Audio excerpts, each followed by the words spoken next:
एही वीडियोर प्रायोजक होउछंती Surya Suzuki. A house deals with all types of Suzuki two wheelers, NH26 Gandhi Chak, Jaipur.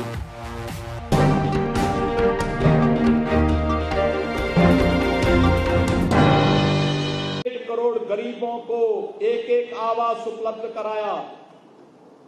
Modi ji ने 4 करोड़ परिवारों को विद्युत के निःशुल्क कनेक्शन उपलब्ध करवाए। मोदी जी ने, और यहां पर अंगुल की धरती को मैं इसलिए भी प्रणाम करता हूं, उन्होंने देश को एक यशस्वी पेट्रोलियम मंत्री श्री धर्मेंद्र प्रधान के रूप में दिया है। और मोदी जी के मार्गदर्शन में धर्मेंद्र प्रधान जी ने इस देश के अंदर 7 करोड़ माताओं को, बहनों को उज्ज्वला योजना में निःशुल्क रसोई गैस का कनेक्शन उपलब्ध करवा करके उनके आंखों से धुएं के कारण बहने वाले आंसुओं को साफ करने का कार्य अगर किसी ने किया है तो वह अंगुल की धरती है, और अंगुल के पुत्र श्री धर्मेंद्र प्रधान के कारण संभव हो पाया है।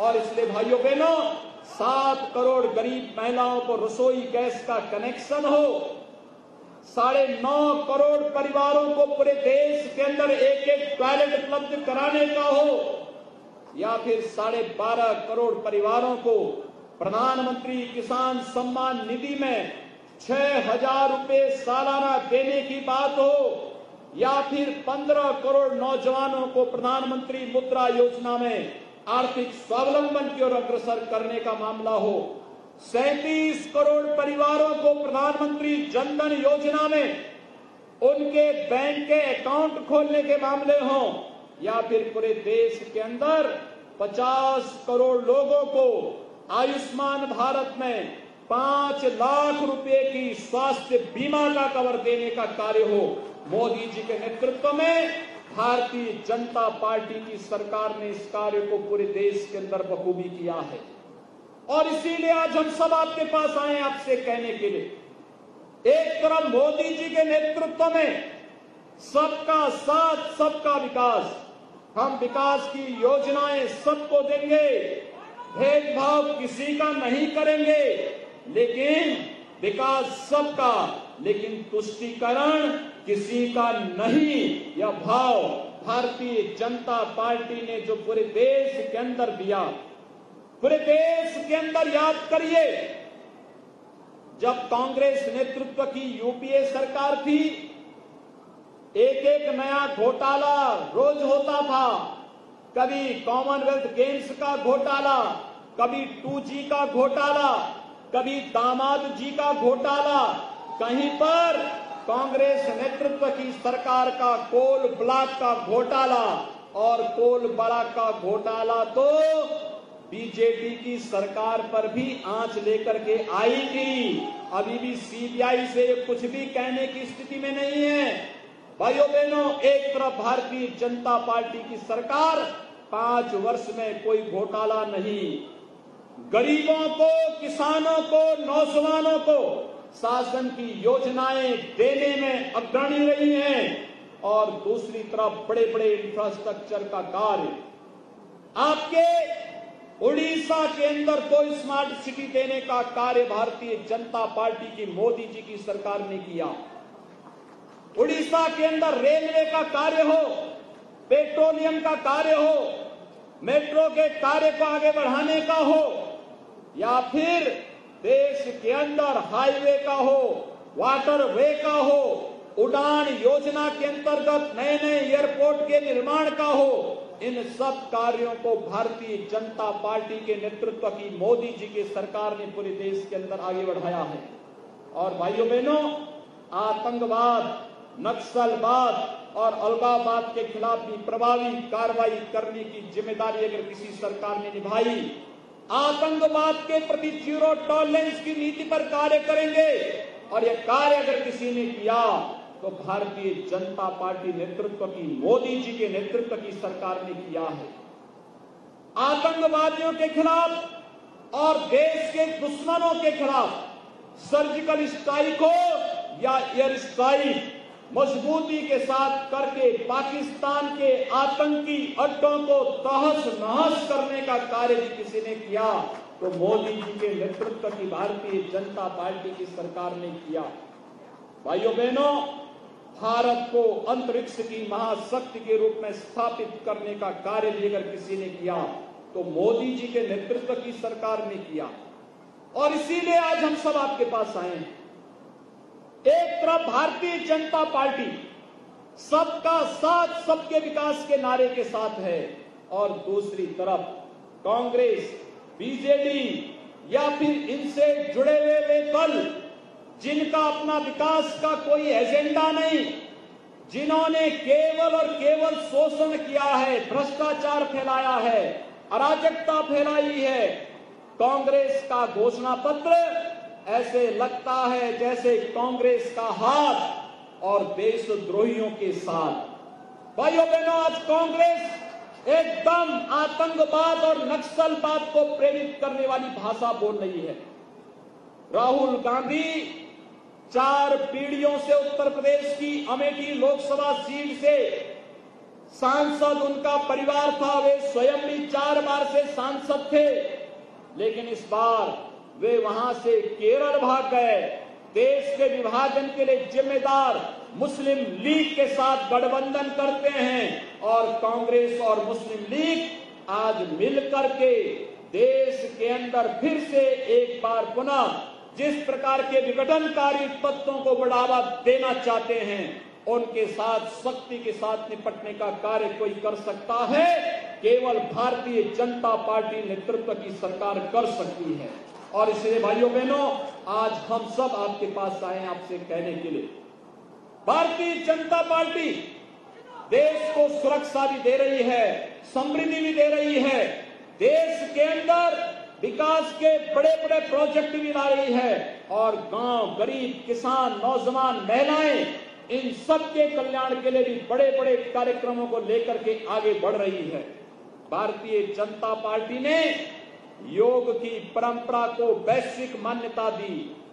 भारतीय जनता पार्टी की सरकार ने दुनिया के अंदर प्रयागराज में उत्तर प्रदेश में आयोजित होने वाले कुंभ के आयोजन को भी वैश्विक मान्यता दी। तो दुनिया के अंदर भारत की संस्कृति को सम्मान बढ़ाने के लिए कहीं भी भारतीय जनता पार्टी नेतृत्व की सरकार ने किसी भी प्रकार का कोई कमजोरी नहीं दिखाई। एक तरफ भारतीय जनता पार्टी भारत की संस्कृति और भारत की आस्था का सम्मान करते हुए भारत के विकास को आगे बढ़ाने के लिए पूरी तरह प्रतिबद्ध है, और दूसरी तरफ आपसे आपने देखा होगा कांग्रेस हो या बीजेडी, ये सब के सब एक ही थैले के चट्टे बट्टे हैं।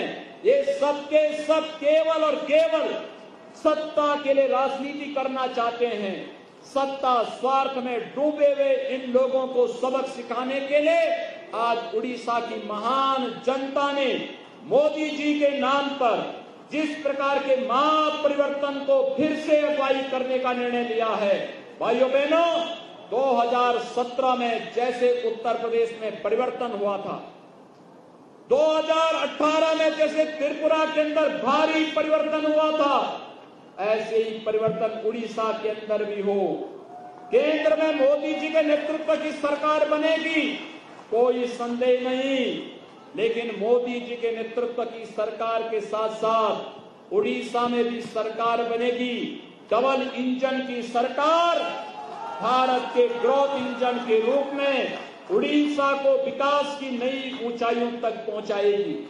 यहां का युवा जो अभी महाराष्ट्र के लिए, यहां का युवा जो गुजरात के लिए प्लान करता है, बेंगलोर प्लान करता है, हैदराबाद प्लान करता है, उसका प्लान मुंबई के लिए, गुजरात के लिए, बेंगलुरु के लिए, हैदराबाद के लिए न हो। यहां की ऊर्जा का उपयोग उड़ीसा के नवनिर्माण में हो, इसके लिए भारतीय जनता पार्टी की सरकार आपके यहां आवश्यक है।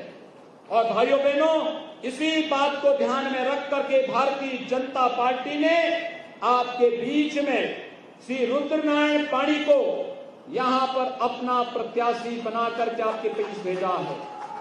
भाइयों बहनों, श्री रुद्रनारायण पाणी राज्यसभा के सांसद थे और बहुत मजबूती के साथ उड़ीसा की बात को देश की संसद में रखते थे, यहां के हक के लिए लड़ते थे, कार्य करने के लिए लड़ते थे। आज भारतीय जनता पार्टी ने उन्हें अपना प्रत्याशी बनाया है। श्री नीतीश गंगदेव संबलपुर से भारतीय जनता पार्टी के कैंडिडेट हैं, एमपी पद के कैंडिडेट हैं और भारतीय जनता पार्टी के विधायक पद के, एमएलए पद के जो हमारे कैंडिडेट हैं, आजमगढ़ से श्री भागीरथी प्रधान, पातालगढ़ा से श्री अशोक महंती, तलचर से कलंदी सामल, अंगुल से प्रताप प्रधान, चंडीपड़ा से अगस्त मेहरा, ये सभी भारतीय जनता पार्टी के प्रत्याशी गण हैं। मेरी आप सबसे विनम्र अपील है, एमपी कैंडिडेट को कमल चुनाव चिन्ह पर मिलने वाला एक एक वोट प्रधानमंत्री मोदी जी को मिलने वाला वोट होगा। मोदी जी को फिर से प्रधानमंत्री पद के रूप में स्थापित करने वाला वोट होगा और एमएलए कैंडिडेट को मिलने वाला वोट उड़ीसा के अंदर भारतीय जनता पार्टी की सरकार बनाने वाला वोट होगा। भाइयों बहनों, भारतीय जनता पार्टी को मिलने वाला वोट उड़ीसा के गरीबों को, उड़ीसा के किसानों को, उड़ीसा के नौजवानों के लिए, उड़ीसा के महिलाओं के लिए और उड़ीसा के विकास के लिए कमल चुनाव चिन्ह यहाँ की समृद्धि और सुरक्षा का कारण बनेगा। इस भाव के साथ आज आप सबसे अपील करने के लिए मैं स्पेशली आपके पास अंगुल में आया हूं। आप सबका मैं आह्वान करूंगा, भारतीय जनता पार्टी को कमल चुनाव चिन्ह पर भारी मतों से विजयी बनाने की अपील आप सबसे करते हुए मैं आप सबका अभिवादन करता हूं। मेरे साथ आप सब बोलेंगे जय जय श्री राम, जय जय श्री राम, जय जगन्नाथ, जय जगन्नाथ।